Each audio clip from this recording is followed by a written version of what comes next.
அலைக்கும் வரஹ்மத்துல்லாஹி வபரகாத்துஹு. கடல் நீரும் திருக்குர்ஆனும். ஜேக்ஸ் குஸ்டேங்கிறவர் இப்போ கண்டுபிடிச்சிருக்க பிரெஞ்சு நாட்டு சமுத்திரவியல் விஞ்ஞானி. அவர் கடல் நீரில் பிரிக்கக்கூடிய தடுப்பு இருக்குன்னு ஆராய்ஞ்சிட்டு இப்போ தான் அதை கண்டுபிடிச்சிருக்காரு. இந்த மாதிரி இருக்குது அப்படின்னு. ஆனால் 1400 வருஷத்துக்கு முன்னாடியே திருக்குர்ஆன் அல்லாஹ் தஆலா அவன் இரு கடல்களையும் ஒன்றோடு ஒன்று சங்கமிக்க செய்தான். ஆயினும் அவ்விரண்டுக்கும் இடையில் ஒரு தடுப்பு இருக்கிறது, அதனை அவை மீறுவதில்லை அப்படின்னு அல்லாஹ் குர்ஆனில் 1400 அல் குர்ஆன் 55, 19, 20வது வசனம். மேலும் இரு கடற்கரை ஒன்றிணைத்து வைத்திருப்பவன் அவனே. ஒன்று சுவையும் இனிமையும் வைந்தது, மற்றொன்று உப்பும் கசப்பும் கலந்தது.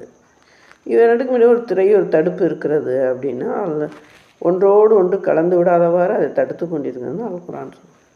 இந்த ஆற்று தண்ணிங்கெல்லாம் போய் அந்த கடலில் தான் சங்கமிக்குது. இப்படி அல் குர்ஆனில் 1400 வருஷத்துக்கு முன்னாடி கடல் நீர் சாக்கடல்னு ஒன்று இருக்குது. அதில் எதை போட்டாலும் கீழே மிதந்துக்கிட்டு தான் இருக்குமா, அது கீழே இறங்காது. இப்படி கடலில் எவ்வளவோ அல்லாஹ் தஆலா அந்த கடலில் உள்ள முத்து பவளம் இதெல்லாம் கடலில் உள்ள ஆபரணங்களாகவும் நம்ம வச்சுருக்கோம், உணவுக்கு மீனையும் கொடுத்துருக்கோம் அப்படின்னு. கடலில் அவ்வளோ உலகத்து 1/3 பங்கை பூமியில் அல்லாஹ் தஆலா கடலால் தான் ரப்பியிருக்கான். மிச்சம் 1 பங்கில் தான் நம்மெல்லாம் வாழ்ந்துக்கிட்டு இருக்கோம். ஆனால் அந்த கடலில் அல்லாஹ் தஆலா எவ்வளோ ஒரு ஃபிஷ்ஷு, அதிலேருந்து தான் மீன் உணவு. அந்த மீன் உடம்புக்கு எந்த கெடுதலும் செய்கிறதில்ல, நன்மையே தான் தெரியும். ஒமேகாங்கிற மிக அற்புதமான சக்தி உள்ள அந்த ஞாபக சக்தி அதுக்கு உள்ளது அந்த மீனில் இருக்குது. இன்னும் எந்த நோயாக இருந்தாலுமே மீன் சாப்பிட தான் சொல்லுவாங்க.